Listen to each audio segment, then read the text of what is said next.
आए जी, मैं अपनी बहनों को आज दिखाती हूँ कि काम से बेडरूम को आप लग्जरी बेडरूम कैसे बना सकते हैं। ये नहीं है कि हमारे पास लाखों रुपया होगा और बहुत महंगे महंगे ब्रांड से हम चीज़ें ख़रीदेंगे तो ही हम अपने घर को सेट कर सकते हैं, हम अपने बेडरूम को सेट कर सकते हैं। आज मैं आपको बताऊँगी कि ये सारी चीज़ें मैंने कहाँ से ली हैं। आप यकीन करें कि आप इजीली इसको बाय कर सकेंगे। उसके अलावा जी, जब हम कमरे साफ़ करते हैं तो हमारी कारपेट जो है वो आहिस्ता आहिस्ता इतनी पुरानी हो जाती है, ना वो वैक्यूम से साफ़ होती है और ना झाड़ू से साफ़ होती है। तो इसके लिए जी एक ज़बरदस्त किस्म का हम फार्मूला तैयार करेंगे जिसकी वजह से हमारी कारपेट से डस्ट मुकम्मल तौर पर ख़त्म हो जाएगी और कारपेट का कलर बिल्कुल साफ़ नज़र आएगा। उसके बाद जी ये मसला आपकी दीवारों के साथ भी होगा, तो आज इसका भी हम ठोस हल निकालेंगे। तो चलें फिर स्टार्ट करते हैं अपनी वीडियो। अस्सलाम वालेकुम माय यूट्यूब फैमिली, कैसे हैं जी आप लोग? होपफुली ठीक ठाक होंगे। अल्हम्दुलिल्लाह मैं भी ठीक हूँ। तो जनाब, मेरे बेडरूम का ये बिफ़ोर मैं आपको दिखा दूं, क्योंकि बिफ़ोर दिखाने के बगैर मज़ा नहीं आता। और ये मेरा मैट भी इतना गंदा हो गया था, ये रग बिल्कुल पुराना पुराना सा लग रहा था। और ये देखें कपड़े बिखरे हुए, जैसे आमतौर पे सुबह के टाइम रूम्स का हाल होता है।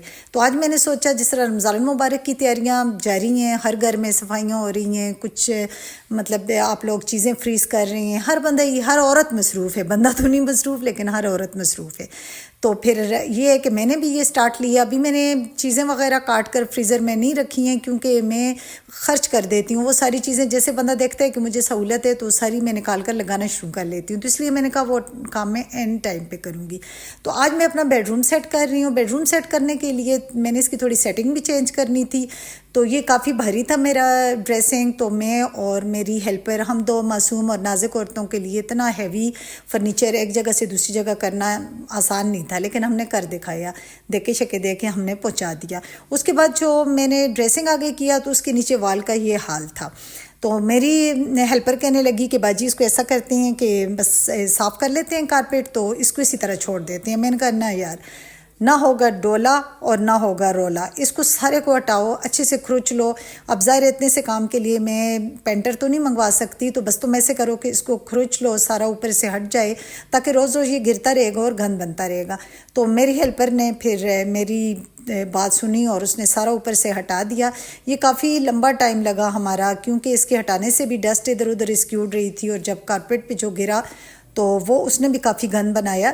तो फिर कारपेट वैसे भी हमने जिस तरह साफ़ करनी थी, और मेरे साथ मोह ये हो गया कि मैं वैक्यूम लेकर आई तो लाइट ही नहीं थी, तो फिर मुझे झाड़ू के साथ ही साफ़ करनी थी कारपेट। तो मेरी हेल्पर ने अच्छे से कारपेट को झाड़ू के साथ 2-3 बार साफ़ किया। उसके बाद डस्टिंग मैंने ख़ुद की। मैंने कहा वो भी थक गई है, तो डस्टिंग मेरा फर्नीचर में थोड़ी लाइनें वगैरह हैं तो काफ़ी टाइम लग गया। फ्रेम्स वगैरह हर चीज़ की मैंने डस्टिंग की। और ये ड्रेसिंग पे ये छोटी छोटी चीज़ें हैं जो ज़्यादातर मेरे हस्बैंड की हैं, वो रखते हैं अपनी चीज़ें ये सामने, मेरी चीज़ें ड्रॉर में होती हैं।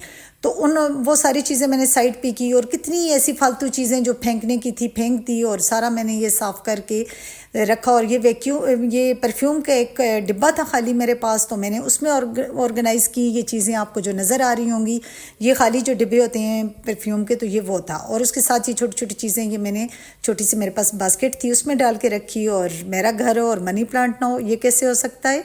तो फिर मैंने इसके साइड पर मनी प्लांट रखा।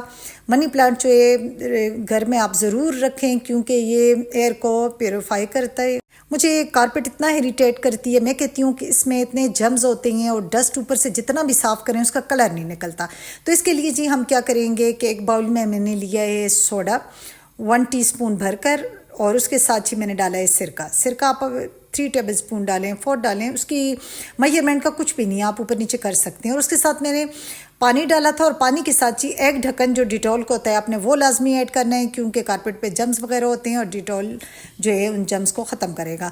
तो वो सीन थोड़ा मैं नहीं डाल सकी, तो आपने वो ज़रूर करना है। अच्छा, और उसके साथ ही हमने इसको अच्छे से मिक्स किया। और जो कपड़ा हमने कारपेट साफ़ करनी थी, और कपड़ा आपने ऐसे लेना है कि जिसका रेशे वगैरह ना निकलते हों, जिससे रुआं ना निकलता हो, क्योंकि जब रुआं निकलेगा तो वो कारपेट पे और गंद बनाएगा। तो ये माइक्रो फाइबर क्लॉथ मैंने लिया है। तो आप, ये मेरे पास टॉवल है इसका, तो आप देखें आपके पास कोई भी सॉफ्ट सा कपड़ा हो जिसका रुआं ना निकलता हो, आपने इसमें अच्छे से डिप करना है। और फिर इसको इतना आपने निचोड़ना है कि इसमें पानी ज़्यादा ना रहे, क्योंकि अभी उस तरह मौसम ज़्यादा गर्म नहीं है, तो ये फिर कारपेट ड्राई नहीं होगी। तो ये मैंने अच्छे से इसको निचोड़ लिया है और उसके बाद जी आप इससे अपनी कारपेट साफ़ करेंगे तो आप यकीन करें कि आपका कमरा, आप खुद अंदर से आपका दिल कहेगा कि आपकी कारपेट साफ़ है।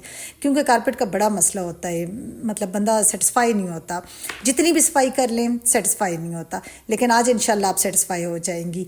तो ये देखें, मैंने फिर ये कपड़ा सारी कारपेट पे फेर दिया। एक बार मैंने आधी कारपेट पे फेरा, फिर उसको धोकर दोबारा से मैंने उसी मेलूल में डिप किया और दोबारा से फिर फेरा, सारी कारपेट अच्छे से फेरा। और आप देखें कि इसकी डस्ट बिल्कुल मतलब ख़त्म हो चुकी थी। पंखा लगा के आपने छोड़ना है ताकि ये ड्राई हो जाए। गर्मियों में तो जल्दी ड्राई हो जाती है। इससे ये भी फ़ायदा होगा कि कहीं कहीं बाल चिपके होते हैं जो ना झाड़ू से जाते हैं और ना वैक्यूम से जाते हैं, तो वो भी रगड़ने से जो है निकलते रहेंगे और आपकी कारपेट अच्छे से साफ़ हो जाएगी। अब चलते हैं जी बेड की तरफ। और बहुत ज़बरदस्त किस्म का मेरा फेवरेट काम कि बेडशीट अच्छी सी डालना और रूम को अच्छे से सेट करना। तो सफाई तो होगी, मेरी कंप्लीट होगी। और अब मैं जी उठाऊंगी बेडशीट। और ये देखें जी, काफ़ी हद तक मेरा काम जो है कंप्लीट हो चुका था। तो मैंने बेड थ्रो जो है मेरे पास था तो ये भी मैंने डाल दिया। और ज़बरदस्त किस्म की कारपेट। और ये थीम मेरी मोस्ट फेवरेट थीम है, हवाई थीम मुझे बहुत पसंद है। तो ये मेरा तो दिल चाहता होता है कि पूरे घर में मैं ये वाला प्रिंट डाल दूँ, मुझे इतना कोई ये पसंद है प्रिंट। और इसके साथ ही मैंने प्रिंटेड मेरी बेडशीट है और रज़ाई मैंने सादा रखी है, कंफर्टर मेरा सादा है। तो ये इसी वजह से ज़्यादा अच्छा भी लग रहा है, वरना अगर मैं जो क्विल्ट है वो भी प्रिंटेड हो और बेडशीट भी प्रिंटेड हो तो फिर वो लुक नहीं आती, वो मॉडर्न लुक नहीं आती, बस वो गड़बड़ी लगती है। इसके ऊपर बेड की जो मेरी बेड फ्रेम्स है वो भी कुछ इसी प्रिंट की थी। और साथ ही ये वाला मेरा जो प्लांट है, ये बाहर आपने मेरी पिछली वीडियो में लाउंज में भी देखा होगा, मैं चीज़ों को इधर उधर करती रहती हूँ। क्योंकि चीज़ों को अगर आप एक ही जगह पड़ा रहने देंगे तो वो नया नहीं लगता। अगर आप घर की एक चीज़ दूसरी जगह पे ला के रख देंगे तो आपको ऐसे लगेगा कि ये अभी ख़रीद के लाए और ये जगह अभी सेट की। और मेरा आप देख सकते हैं रग कितना मतलब बिल्कुल उसी थीम में जा रहा है, साथ कुशन वगैरह हर चीज़ मेरे पास ये एक ही थीम की थी। तो सारी मैंने लाकर अपने बेडरूम में रख दी है। आप भी चीज़ों के इधर उधर किया करें, यानी कि बाज़ दफ़ा लाउंज में उन चीज़ों की ज़रूरत होती है, लाउंज में ले जाएं, बाज़ दफ़ा एक बेडरूम में दूसरे में। तो इस तरह ये बहुत अच्छा लगता है और थोड़ा चेंज लगता है। मुझे तो ज़िंदगी में चेंज बहुत पसंद है। मैं कहती हूँ कि थोड़ा सा आप अपने घर को मतलब हर वक्त ही एक चीज़ को दूसरी जगह रखें, थोड़ा थोड़ा चेंज करते रहें। तो चलें फिर देखें, मेरा लग्जरी रूम बिल्कुल सेट हो गया है और यकीनन आपको पसंद आया होगा। तो मैं बताती हूँ ये चीज़ें मैंने सारी कहाँ से ली हैं। और ये नहीं है कि आप ग्रोसरी करने जाएँ और सारे पैसे इन पे लगा कर आ जाएँ और घर आएँ तो मियाँ पूछे भाई आपने ग्रोसरी की है, तो आप कहीं नहीं जी हमें ये मुकम्मल बेड सेट पसंद आ गया था तो हमने वो ख़रीद लिए। ऐसा बिल्कुल नहीं करना, एक एक चीज़ लें। जैसे कि बेडशीट मुझे पसंद आई, मैंने बस सिर्फ बेडशीट ली। उसके बाद मुझे ये बेड थ्रो ये पसंद आया, मैंने ये ले लिया। यानी कि एक एक चीज़ लेंगे तो आपके पॉकेट पे भी वो हैवी आपको नहीं पड़ेगा, इजीली आप उसको जो है अवेल कर लेंगे। और साथ ये है कि ये आसान भी होगा और आपको मुश्किल भी नहीं लगेगा। ज़ाहिर है बड़े बड़े ब्रांड से जब हम लेते हैं एक जैसे सेट, ये सारे सेट मिलते हैं बड़े बड़े ब्रांड्स पे, आपको रग्स और bed throw, bed sheets, cushion सब मिलता है, लेकिन वो 40 से 50 हज़ार के लगभग होता है।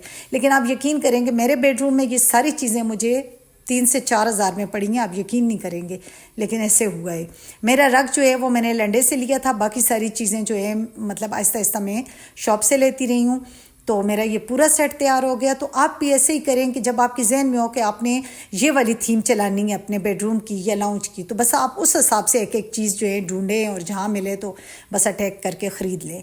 तो इस तरह आपके पॉकेट पे भी हैवी नहीं पड़ेगा और ज़ाहिर है सलीकामंदी भी आपकी नज़र आएगी कि बहुत ख़र्चे में तो बंदा बहुत कुछ कर सकता है, महंगे महंगे ब्रांड से लेकर तो बहुत कुछ कर सकता है। लेकिन मैं कहती हूँ कि सलीकामंदी वो है जो कम खर्च और बाला नशीन हो। जो लोग महंगी महंगी चीज़ें ख़रीदते हैं, महंगी शॉपिंग करके इतराते हैं, मैं तो उनसे बिल्कुल मुतासर नहीं होती, क्योंकि वो तो कोई भी ले सकते हैं। जेब में पैसा है तो जहाँ अपना है तो थोड़े थोड़े पैसे से और सलीकामंदी से जो शॉपिंग है, घर बनाना है, मुतासर होने की बात वो है। तो इसके साथ ही मैं अपनी प्यारी बहनों से इजाज़त चाहूँगी। मुझे दुआओं में याद रखना है, मेरी वीडियो फुल वॉच करनी है और इतनी मेहनत के लिए लाइक तो बनता है। Thanks for watching. अल्लाह हाफिज़।